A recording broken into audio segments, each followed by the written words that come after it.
L'objet de ta prière, c'est de manifester le royaume de Dieu. Lorsque le peuple de Dieu prie, le royaume devient visible. Le royaume devient manifeste. Le royaume embrase la terre. Le royaume de Dieu envahit la terre. Et quand le royaume devient manifeste, il bouscule tout. Il faut que l'on voie le royaume de Dieu. Lorsque le nom de Dieu est séparé de toute confusion, il faut que le royaume soit manifesté, que ton règne vienne, que ton royaume soit révélé. Ta prière ce soir sera que le royaume de Dieu soit manifeste dans ton problème, soit manifeste dans ton milieu, soit manifeste dans ta famille, soit manifeste dans ton service, soit manifeste dans ton ministère, soit manifeste dans tes activités. Le royaume de Dieu, quand il vient, il bascule tout le reste. Amen. Nous avons besoin de voir le royaume. Le monde a besoin de voir le royaume. Nos quartiers, nos milieux, nos cités, nos villes ont besoin de voir le royaume. Et notre rôle, notre travail, c'est que par nos prières, le royaume vienne. Que le royaume soit manifeste. Que le royaume soit révélé. C'est terminé la période de où est donc leur Dieu. Ils ont assez prié. Qu'est-ce qu'ils ont? Qu'est-ce qu'on a vu à eux? Non, quand nous prions, le royaume devient manifeste. Et quand le royaume se révèle, il est visible le règne de Dieu. Nous avons besoin que Dieu soit visible, Dieu soit palpable, Dieu soit réel. Le royaume de Dieu veut envahir la terre, mais il le fera par vous. Amen. C'est vous qui amènerez le royaume dans ce monde. Il ne veut pas l'amener de lui-même. Il veut que vous soyez son agent, son représentant, celui qui vient manifester le royaume. Que là où vous foulerez le pied, le royaume y soit. C'est ainsi qu'il est dit, tout lieu que foulera la plante de ton pied, je te le donne. C'est-à-dire que je le soumettrai au royaume. Et toi, tu manifesteras le royaume. Bien-aimé dans le Seigneur, il est dit au sujet de notre Seigneur qu'il allait de lieu en lieu faisant du bien, libérant les captifs, délivrant ceux qui étaient sous l'emprise des démons et guérissant tous les malades. C'est comme ça qu'il a manifesté le royaume. Et les disciples après lui ont manifesté ainsi le royaume. Partout où il y avait résistance, dès qu'ils sont arrivés, ils sont arrivés avec la manifestation du royaume. Le royaume a renversé, a bousculé, a envahi tout ce qui restait. Bien-aimés dans le Seigneur, nous avons besoin de savoir que par notre prière, nous devons manifester le royaume. Nous devons mettre en cause la réalité du royaume. Que ton royaume vienne, que ton règne vienne, que ton royaume soit visible, soit manifeste, soit palpable. Les sorciers en Égypte l'ont reconnu. Ça, c'est le doigt de Dieu. Et en tout lieu, tous ceux qui sont du monde opposé à Dieu doivent le reconnaître. Je me souviens, j'étais quelque part dans une rencontre, je prêchais. Il y avait des gens dans la salle. Et j'ai commencé à sentir comme de soudains maux de tête qui me prenaient pendant que j'étais en train de prêcher. Je continue à travailler avec autorité.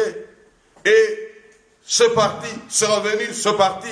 Et je continue à travailler. Et après la réunion, on m'a conduit dans le bureau.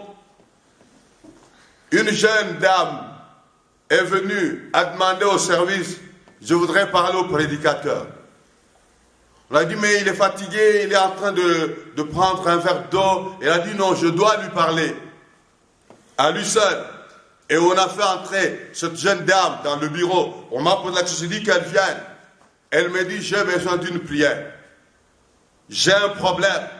Moi, je dis, lequel? Il dit, pendant que tu étais en train de parler, moi, j'étais là. J'étais là dans le but de contredire, dans le but de déranger le travail. J'ai tenté de t'attaquer. J'ai envoyé mon tir. J'ai vu quelque chose venir comme une sorte de chapeau avaler ce que j'ai envoyé. J'ai tiré une deuxième fois. Ça a été pris. Une troisième fois, j'ai été paralysé. Je voulais aller dans les toilettes afin de laisser mes choses là-bas. Je ne pouvais même plus bouger. Jusqu'à ce que la réunion a fini, tu es parti. On m'a dit, si cet homme ne prie pas pour toi, tu vas mourir. Et cette dame est venue. Et il a dit, je suis dans la sorcellerie. Et là, ça se passait comme je vous dis là. Personne d'autre peut-être ne le croirait. Mais c'est elle-même qui s'est mise à parler. Il a expliqué ce qui s'est passé. Et je me suis rappelé que 3 fois, j'ai senti des attaques. Mais je continue à travailler. Je ne me suis pas arrêté à là. Parce que cette femme était venue là-bas pour confronter mon royaume, le royaume de mon Dieu. Et il a confronté ce royaume. Et il a été trouvé par ce royaume. Il a dit, je ne peux pas bouger. Je ne peux pas partir. Il faudra faire quelque chose pour moi maintenant. J'ai appelé le pasteur. Nous avons prié pour cette dame. Je l'ai recommandé à l'encadrement et suivi pour la suite. Bien-aimés dans le Seigneur, notre royaume est réel. Amen. Il est vrai, il est palpable. Et moi, je ne peux pas douter de la réalité du royaume de Dieu. J'ai vécu beaucoup de situations où ce royaume s'est manifesté réel et palpable. Et il est dit, pour ceux qui ont cru, en ce temps-là, Damas, il est dit, ceux qui ont cru, ils s'en allèrent avec lui. Ils annoncèrent sa parole. Et ils ont vécu qu'ils étaient accompagnés par lui. Signes, prodiges et miracles les accompagnaient. Bien-aimé, ta prière doit amener à la manifestation du royaume. Le royaume doit être visible. Et Dieu veut que l'on sache chez cette heure que Dieu, il est Dieu. Que l'on sache dans ta maison que Dieu, il est Dieu. Que l'on sache où tu vis, où tu travailles, où tu fonctionnes d'une manière ou d'une autre, que ton Dieu, il est Dieu. C'est plus le temps de mépriser notre Dieu. Que ton règne vienne. C'est ce que ta prière doit produire. Ma prière doit produire. Et il dit, lorsque le règne vient, que ta volonté soit faite sur la terre comme au ciel. Amen. Amen. Que ta volonté soit faite sur la terre comme au ciel. Lorsque Dieu règne, tout se soumet, tout genou fléchit, tout s'aligne. Que ta volonté soit faite sur la terre. Bien-aimé dans le Seigneur, que la volonté de Dieu soit faite dans mon corps sur la terre, comme Dieu la voit au ciel. Au ciel, il n'y a pas d'opposition. C'est sur la terre que les oppositions se manifestent. Au ciel, c'est la loi de Dieu qui trône. Et lorsque son règne vient sur la terre, dans votre famille, dans votre maison, dans votre travail, sa volonté connue au ciel devient réalité sur la terre. Que ta volonté soit faite sur la terre comme exactement elle est au ciel. Au ciel, la volonté de Dieu, elle est d'application. C'est sur la terre qu'il y a de petits soulèvements. C'est sur la terre qu'il y a de petites réactions de l'adversaire. C'est sur la terre qu'il y a des contradictions. Et cela aussi mêlé à cause du péché de l'homme.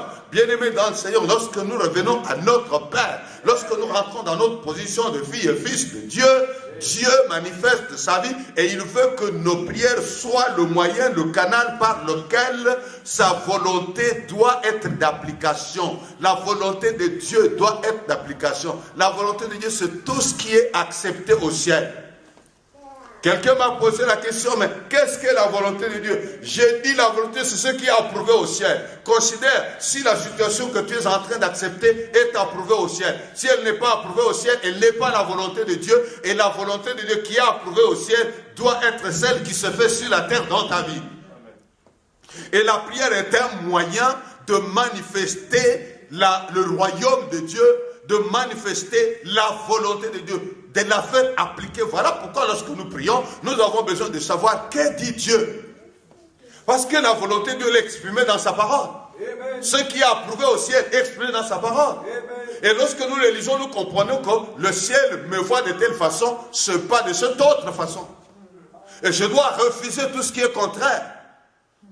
Je vous disais, lorsque j'étais en train d'être envahi par l'attaque de la mort, j'ai entendu cette parole du bien-aimé, mon Seigneur, qui m'a dit, si tu acceptes cette voie-là, tu t'en iras. Mais puisque cela n'est pas la volonté de ton Père, tu dois refuser. Nous devons apprendre à refuser des choses. À dire telle situation, je refuse au nom de Jésus. Parce que la volonté de mon Père dans le ciel, c'est pas ça. Je libère la volonté de Dieu. Il a dit ce que vous lierez sur la terre sera lié dans le ciel. C'est-à-dire ce que vous refuserez, ce que vous interdirez sur la terre sera interdit. Parce qu'en d'autres termes, ce texte, il veut dire sera ayant été interdit. Parce que c'est déjà interdit dans le ciel. C'est à nous maintenant de le comprendre et de l'interdire sur la terre.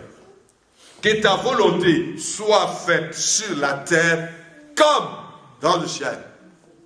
Et il dit, donne-nous aujourd'hui notre pain quotidien, notre pain de ce jour. Je vais terminer par là. Notre pain. Vous savez, lorsqu'il dit, donne-nous aujourd'hui notre pain, ça me ramène à cette réponse qu'il a donnée au tentateur, le diable, lorsqu'il était au désert et qu'il avait faim, il a jeûné 40 jours, 40 nuits, et qu'il est venu, il lui a dit, si tu es fils de Dieu, vous voyez, notre Père dit, si tu es fils de Dieu, fais de ce pain, de ce pierre de pain, afin que tu manges. Et il lui dit, il est écrit, l'homme ne vivra pas de pain seulement. Lorsqu'il dit, l'homme ne vivra pas de pain seulement, il n'a pas dit, l'homme ne vivra pas de pain. Mais il a dit seulement, c'est-à-dire qu'il y a autre chose qui fait vivre. Il dit, l'homme ne vivra pas de pain seulement, mais de toute parole qui sort de la bouche de son Dieu.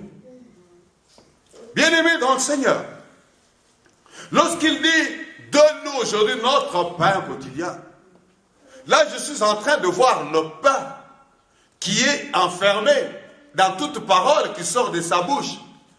Notre pain quotidien, il ne s'agit pas que de pain à manger comme Satan demandait au Seigneur de transformer le pierre en pain. Mais cela peut encore être mieux compris lorsque cette femme syrophénicienne est allée auprès du Seigneur avec son enfant malade. Elle sollicitait la délivrance et la guérison. Et il a dit, je ne peux pas prendre le pain des enfants. Alléluia. Je ne peux pas prendre le pain des enfants et le donner aux petits chats. Mais de quoi s'agissait-il? Du pain à manger? Non. Il s'agissait de la guérison, de la délivrance. Il dit, ça c'est la propriété des enfants. Et ainsi les enfants qui s'adressent au Père, vous voyez cela, vous voyez la relation, les enfants qui s'adressent au Père, parce qu'il a dit, notre Père qui est aux cieux, les enfants qui s'adressent au Père, mais qu'est-ce qu'il lui demande? Il lui demande le pain. Je suis venu dire à quelqu'un, vous avez un pain dans la maison de votre Père, le pain pour le corps, la santé physique, le pain pour l'épanouissement, la délivrance, le pain pour la réussite, le pain, je ne sais pas dans quel domaine, le pain dans le ministère, l'accomplissement de la tâche avec sa puissance. Bien-aimés dans le Seigneur, les enfants ont du pain qui a été mis à leur disposition. Je ne peux pas prendre le pain des enfants. Je suis venu dire à un enfant ce soir qu'il a un pain auprès du Père et qu'il peut demander ce soir le pain. Et ce pain, il est quotidien. Amen. À chaque jour, un pain. Il a dit à chaque jour suffit sa peine. Il dit, ne vous occupez pas du lendemain, car le lendemain prendra soin de lui-même. À chaque jour suffit sa peine. Il y a quelque chose comme pain dans un domaine précis de votre vie pour chaque jour. Et tu as besoin que ta prière amène à l'existence de choses qui n'existent pas.